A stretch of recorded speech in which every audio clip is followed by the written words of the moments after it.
नमस्कार साथियों, स्वागत है आप सभी का आपके अपने YouTube channel Kedarnath classes Uttarakhand में। आज से हम एक नई टेस्ट सीरीज स्टार्ट करने वाले हैं। टेस्ट सीरीज नहीं होगी, एक प्रकार से महत्वपूर्ण प्रश्न होंगे। उत्तराखंड की एक पुस्तक है जिसका नाम है उत्तराखंड का समग्र राजनीतिक इतिहास, जो कि अजय रावत जी की बुक है और बहुत प्रसिद्ध बुक है। अगर हम बात करें उत्तराखंड के क्षेत्र में आज के दौर में कंपटीशन को लेकर, जितने भी हमारे छात्र हैं, अधिकांश जो मेहनत करने वाले हैं और पढ़ने वाले छात्र हैं, सभी के पास ये पुस्तक मिलेगी।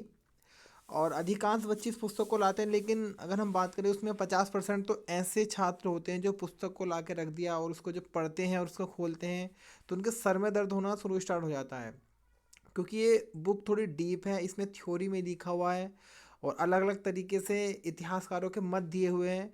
तो इन सबको पढ़ने के बाद में एक तरह से सर में दर्द होना जायज़ सी बात है, जो अभी जिन्होंने शुरुआत शुरू किया है या थोड़ा बहुत जो दिल से या मन से पढ़ना नहीं चाहते उनके लिए। तो मैंने टेस्ट सीरीज स्टार्ट किया है। इसमें मैंने अजय रावत जी की बुक के सारे महत्वपूर्ण प्रश्नों को मैं इसमें आपके सामने रखूँगा वन बाय वन, और सभी ऐसा समझ सकते हैं कि पूरी पुस्तक का निचोड़ है। मैंने आपसे पहले कहा था और लगातार छात्रों के कमेंट्स आ रहे थे कि सर जल्द ही उस सीरीज़ को स्टार्ट कीजिएगा, तो आज मैं आपके सामने लाया हूँ। अगर आपको ये सीरीज़ अच्छी लगे तो प्लीज़ वीडियो को एक लाइक कीजिएगा और अपने सभी साथियों को शेयर करना ना भूलिएगा। अधिक से अधिक शेयर करें और कमेंट्स करें, जिससे मुझे मोटिवेशन मिले और मैं आगे भी इसी प्रकार के सीरीज आपके सामने लाता रहूँ। आपको पता है प्रदेश में बीडीओ और ये बीपीडीओ होगा, क्लर्क, पुलिस और प्रवक्ता आदि पदों पर अभी पुलिस की भर्ती आई नहीं है, लेकिन आसार हैं कि फरवरी मार्च माह तक पुलिस भर्ती आ जाए। तो इन सबको देखते हुए हमें अच्छी से तैयारी करनी है। आपके पास मौका है, ये गोल्डन चांस समझ सकते हैं, क्योंकि आगे शायद भर्ती ना आए। क्योंकि आपको पता है प्रदेश में जल्द ही चुनाव हो जाएंगे 2022 में, तो उन्हीं सबको देखते हुए इतने बड़े स्तर पर भर्ती आई है। आपके पास 751 भर्ती हैं, इसके बाद में 800 प्लस भर्ती हैं, तो बहुत सारी वैकेंसीज हैं। अगर आप चाहें तो अपना सिलेक्शन कर सकते हैं अगर आप लगन से पढ़ें। ये वो दौर है जिस दौर में मेहनत करने वाले छात्र सफल हो सकते हैं।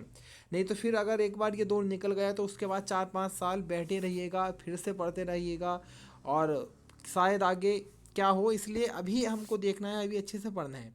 चलिएगा शुरुआत करते हैं आज की सीरीज को। पहला प्रश्न है, अशोक चल बौद्ध धर्म की किस शाखा से था?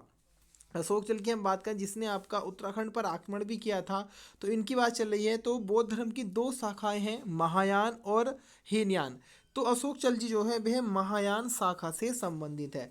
अगर क्वेश्चन ऐसे मालूम कर ले कि बौद्ध धर्म की प्राचीन शाखा कौन सी है, महायान या हीनयान, तो आपकी हीनयान शाखा प्राचीन है। हीनयान शाखा बौद्ध धर्म की वह शाखा है जिसमें बौद्ध धर्म की मूर्तियों की पूजा की जाती है। यानी कि हम ऐसा समझ सकते हैं कि हीनयान संप्रदाय को मानने वाले जो उनके अनुयायी होंगे वह बौद्ध धर्म की मूर्ति की पूजा नहीं करेंगे, और महायान वाले शाखा के जो अनुयायी होंगे वह महात्मा बुद्ध की मूर्ति की पूजा करेंगे। क्वेश्चन नंबर 2 है, गुमानी पंथ के पूर्वज किन राजाओं के यहाँ राजवैद थे? तो पहला तो क्वेश्चन यही बन सकता है कि गुमानी पंथ के पूर्वज क्या थे, तो राजवैद थे और ये चंद राजाओं के यहाँ पर राजवैद थे। उसके बाद में अगर हम इनसे संबंधित फैक्टरों की बात करें तो इनका जन्म 1790 में काशीपुर में हुआ था। काशीपुर के राजा गुमान सिंह के यहाँ ये राजकवि थे। अगर मैं बात करूँ, इन्होंने एक सुदर्शन शाह राजा हुए हैं पवार राजवंश के, वहाँ पर भी इन्होंने कवि के तौर पे कार्य किया है।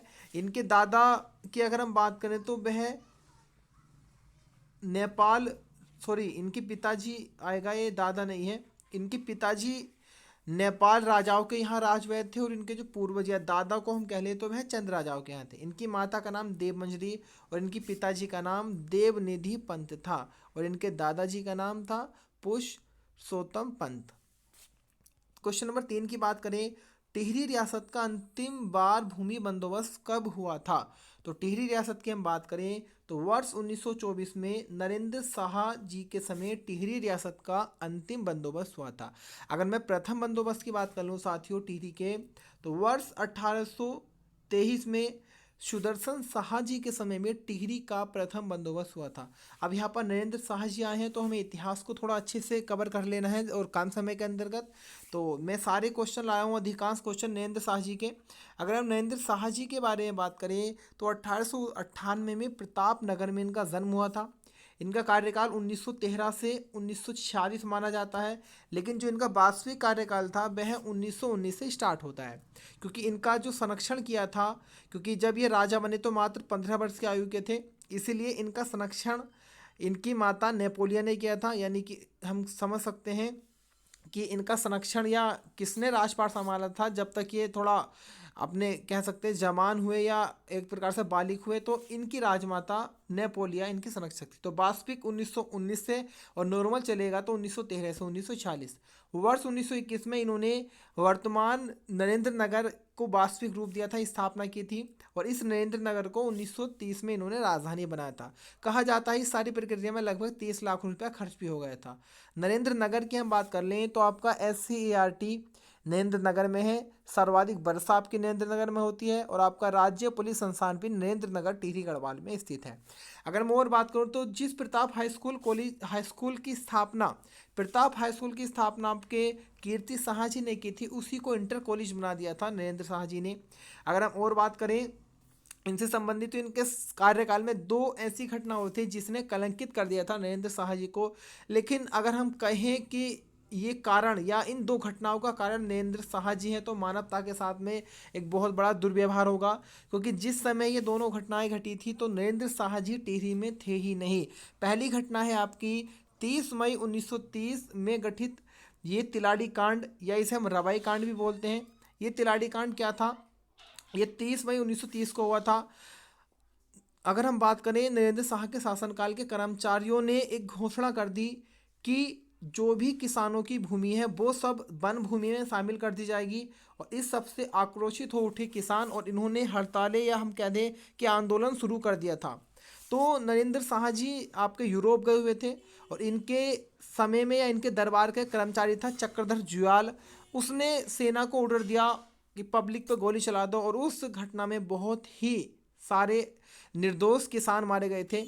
लेकिन उसमें हाथ नरेंद्र शाह जी का नहीं था, क्योंकि इनके कर्मचारी जो थे उन्होंने ये सारी कुरीतियाँ या ये कुकृत कार्य किया था। तिलाड़ी कांड को हम रवाई कांड के नाम से भी जानते हैं। ये आपके तिलाड़ी के मैदान में यमुना नदी के किनारे पर हुआ था।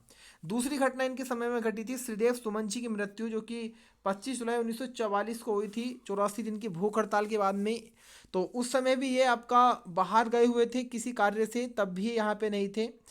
अगर हम बात करें श्रीदेव सुमन जी ने कभी बुराई नहीं की नरेंद्र शाह जी की, इन्होंने इनके साम्राज्य में जो कर्मचारी थे उन सब का विरोध किया था। अगर मैं और कार्य की बात कर लूँ तो साथियों 23 जनवरी 1939 को टिहरी प्रजामंडल की स्थापना नरेंद्र शाह जी ने की थी। इसकी मांग आ जाएगा तो आएगा सुदर्शन शाह। टिहरी में हाई कोर्ट या टिहरी कोर्ट की स्थापना 1938 में की थी, जो नरेंद्र नगर में की गई।